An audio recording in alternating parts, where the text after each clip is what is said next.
Nazi scum! Nazi scum! Off our streets! Nazi scum! Off our streets! Nazi scum! Off our streets! Off our streets! Nazi scum! Off our streets! Nazi scum! Off our streets! Nazi scum! Off our streets! Nazi scum! Off our streets!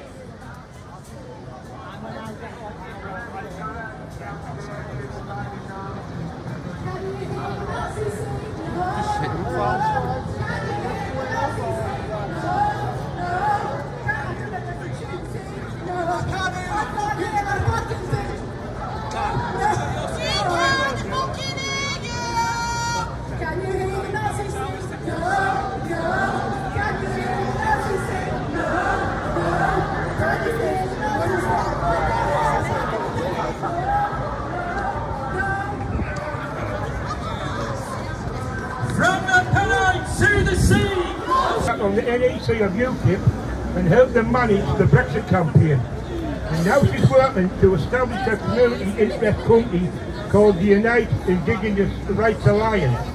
And this will be an advocate for the rights of our native population. So can you please welcome Katy Fanning? Thank you. Demography is destiny. I'm sure you've all heard this evidence saying previously. And what kind of dark, ominous destiny is our current demographic trajectory creating for the white indigenous populations of Great Britain? Well, if you're lucky enough to not yet have had your local area heavily occupied by peoples of foreign origin, then all you need to do is ask those who have for some insight into what your near future holds.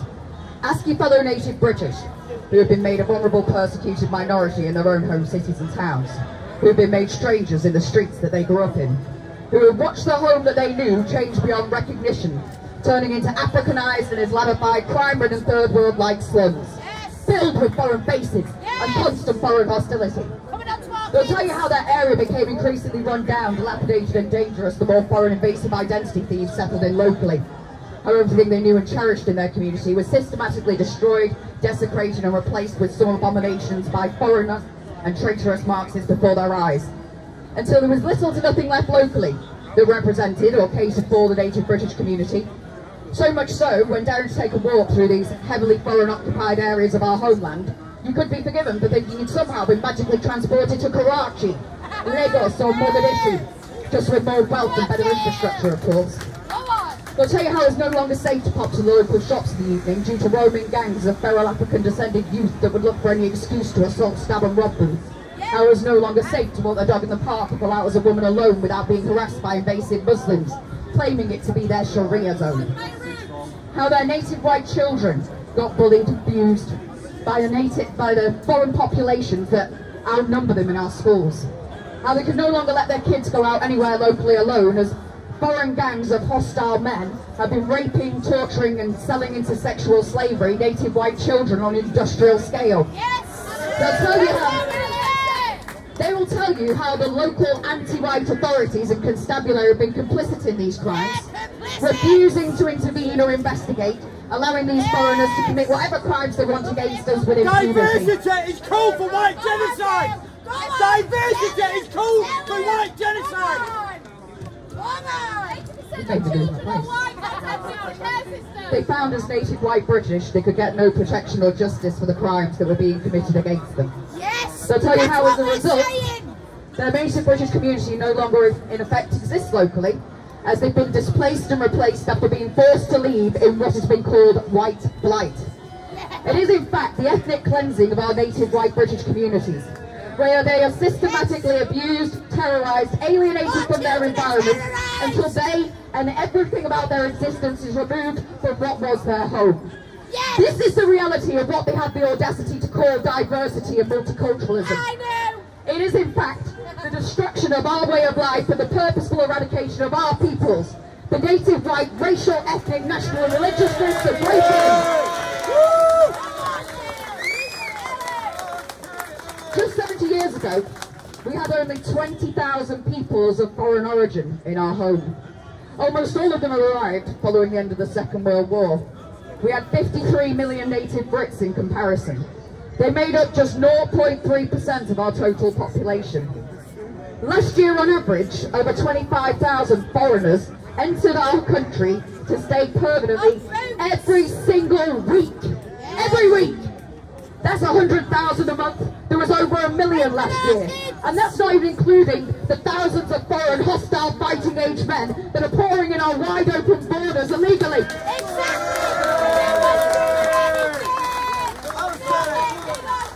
There are now 67 million people in the UK. Only 44 million of these are native white Brits. That's 9 million less British than we had 70 years ago. Yet we've gone from having 20,000 peoples of foreign origin to over 22 million today, and that's only what the census can account for. All analysis of consumption data would say that their populations are much higher in our lands. The native British have gone from being 99% of our population to just 74% today. Yeah, because they've killed them all! A quarter of the people in our homeland, 1 in 4, is not native to these lands. They are foreign occupiers that have arrived and then claimed themselves to be British, to then lay claim to everything else that is rightfully ours. Our home, our history, our heritage, our culture. These people are British. We now have a foreign Indian identity thief as Prime Minister, who claims that diversity built Britain, despite the fact the British were already well established as the most accomplished peoples on earth prior to any sort of racial diversity ever existing in Britain. We have a Pakistani mayor of London who tells us that we should just get used to the terror crimes that are committed against us, that it's part and parcel of living in a multicultural society. They love to stand from their positions of power and authority over us in our own lands, telling us that we should just get used to the genocidal violence being committed against us. Like how they tell the victims of the mass-targeted, religiously and racially motivated rape of white children that they should shut their mouths for the sake of diversity. We have a Pakistani First Minister of Scotland who gives speeches about how there are too many white men still in positions of power in their own lands. These foreigners are not British. They hate everything that is truly British. And they seek to destroy, defile and eradicate everything that is truly British about Britain. Mostly us, the native British people.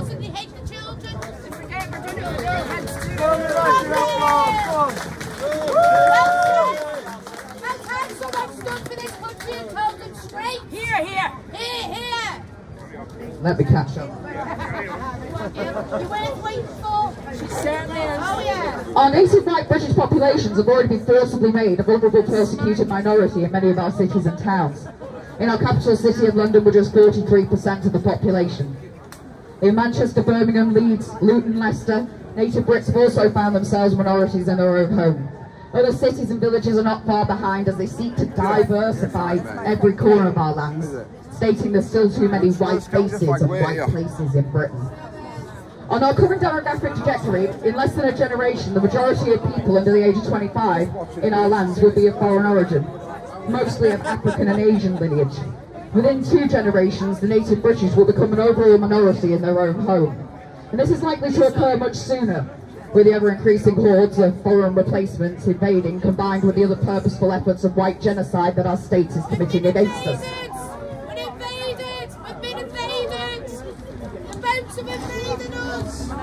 You look at the state of our homeland today, and how we, the native British people, are treated by these foreign invasive identity thieves, by our globalist puppet state, by all our institutions and the corporations, the hatred, the contempt, the discrimination, the economic exploitation, the persecution and violence that we're subjected to, while we're still a majority in our own lands.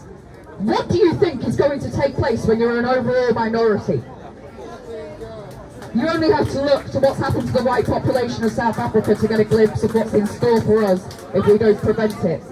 The white genocide model of the so-called Rainbow Nation, where the ruling political parties sing songs about killing white people, where white people are excluded from all positions of power and authority, where white families are tortured, raped and killed on a daily basis, and yet the world turns a blind eye, and the once prosperous state is now on the verge of collapse.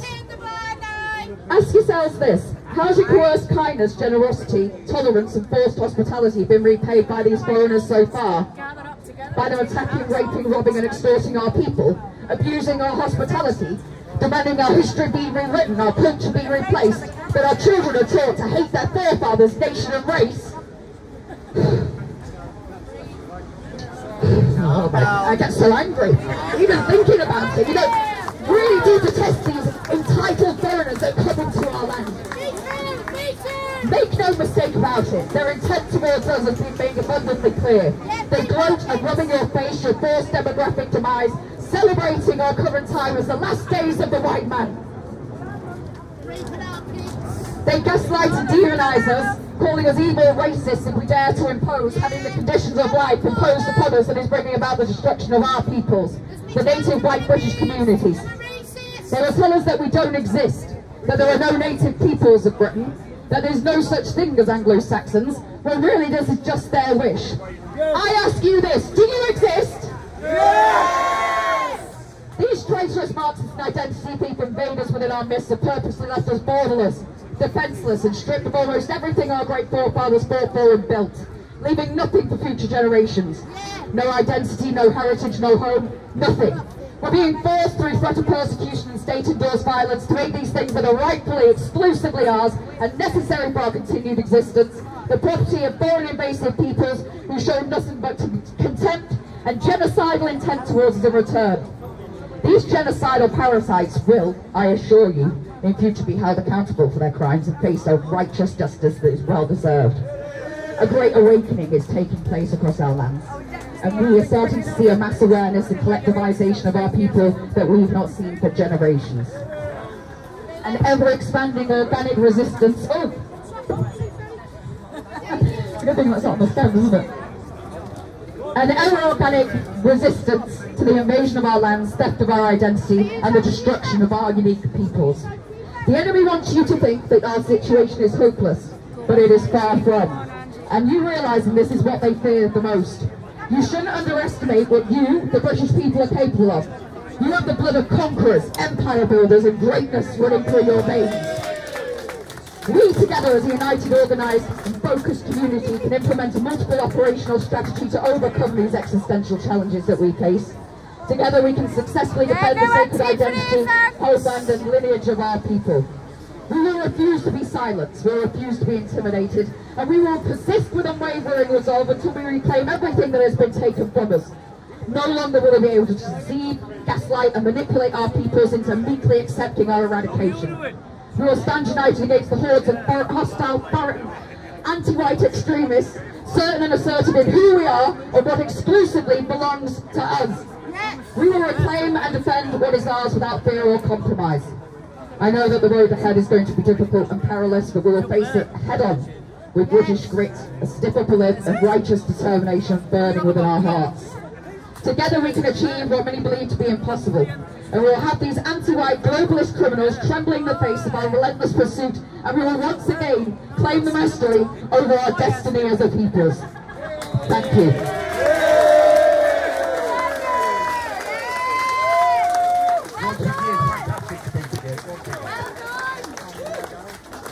Right, the next gentleman is going to speak. This man served in the British Army and is a nationalist. He's been working alongside various groups since the beginning of the year, and he has campaigned against the lack of honesty from the government.